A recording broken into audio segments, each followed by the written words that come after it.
So magandang araw kabola, sa video na ito ibibigay ko po ang aking prediction kabola sa Chapter 4 ng Ginebra Meralco Brownlee vs Durham rivalry kabola, na magaganap nga po best of 5 quarter final series and then some other things around Philippine basketball. So kung hindi pa subscribe, pakipindot naman po yung subscription button. Comment muna tayo mga fans. Sabi po dito kabola ni Jake Vera, malabo sa TNT, yan, ayaw na niya bumalik sa TNT. Yes, of course, we have heard about that kabola, and yan yung main reason kaya mahirap din naman talagang masabi na sa TNT siya pupunta.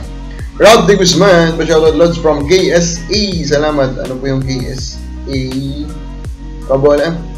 Edwin Trinidad, ko si Stephen Lance na mapunta sa SMB finish na. SMB sure na mag-champion. Sino po si Stephen Lance? Kabola.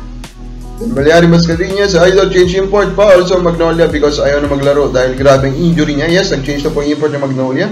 Ayaw makuha na SMB na import si Lance Stephenson. Sabi niya dito kabola, I think Lance Stephenson kabola, not sure, I haven't heard na nasa radar po siya, pero may bagong import na nga po na kinuha po ang San Miguel Beerman as a spare tar just in case hindi po talaga available si Adams. Almazan Maliksi for Perkins, sabi naman po ni Veneran Din Manaig, sabi niya dito kabola, it is a fine trade, pero if Phoenix will trade Perkins, I think they will trade him because they want to tank kabola, and of course getting Almazan and Maliksi will not help in that tanking po kabola.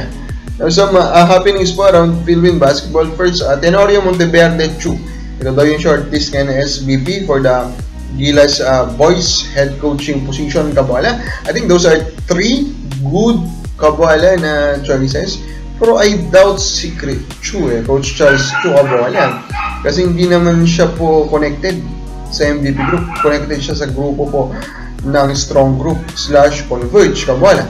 Monteverde is connected to the MVP group, and then of course Tenorio. So overall I think I will fine with Monteverde, pero of course pagsasabihin niya, pero of course ginagawa din ni Coach Tim Con, so I think kaya din naman yan with Coach Monteverde kabola.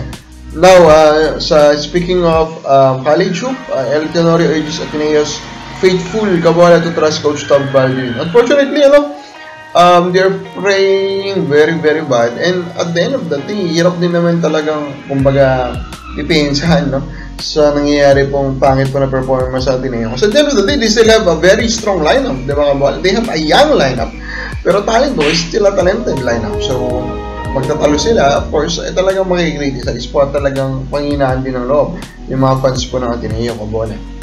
Now Blackwater, unfortunately hindi siya nakakapasok sa playoffs. Sayang 0-2 start. Yung pangit yung start ng kanilang import na si Ricky Ledo talaga kabola. He was an NBA veteran, pero talagang pangit po yung start. Pero sayang so they found a magnificent import in George King. Let's hope though that next season kompleto pa rin po yung Cornell. I mean next tournament, Troy Rosario is still with there. That's the hope right now for Blackwater kabola.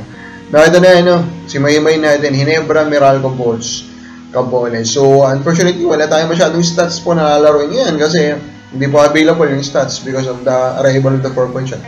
So talagang eye test lang tayo dito kabola. So nakita natin Meralco is of course the better team all throughout the tournament kabola. They are defensive juggernaut kabola, and nakakapagtaka Ginebra, yan yung palagi pong nagagawa ni Coach Lincoln, pero because siguro talaga nung trade kabola ni Stan Hardinger, hindi na sila ngayon defensive juggernaut. They're still a good defensive team, pero they are not elite currently po as defensive team. And I think the number 1 reason is really chemistry, and then the second one I think is the age of Justin Brownlee kabola, pero so lamang dito ang Meralco Bulls, klaro, although they also have some health issues. Unfortunately for Ginebra, mas matindi pa yung health issues nila. Walang Malonzo kabola. Si Brownlee healthy naman daw kabola, pero pwedeng tinatago lang nila yung totoong diagnosis kabola. And then match up wise, kasi nakita na sila mag-match up without the import, diba, sa Philippine Cup, and Meralco won that one kabola. May Stan Hardinger pa sila noon. Now pinalitan mo ng Holt kumbaga kabola, may pantapat sila kay Holt kumbaga sa wing position wala silang problema sa frontline mo sila pwedeng kanain ngayon na umina yung frontline po ng Ginebra. So overall I think the easy prediction here is of course Meralco Bulls. Will it reach Game 5. I hope so, Kabola, for the entertainment. Pero one thing's for sure, Ginebra will try to find a way to win. Kabola, kasi matagal lang hindi nag-champion po ang Ginebra. Kung makabala sa play mo, sino man nanalo dito? Ako, Meralco.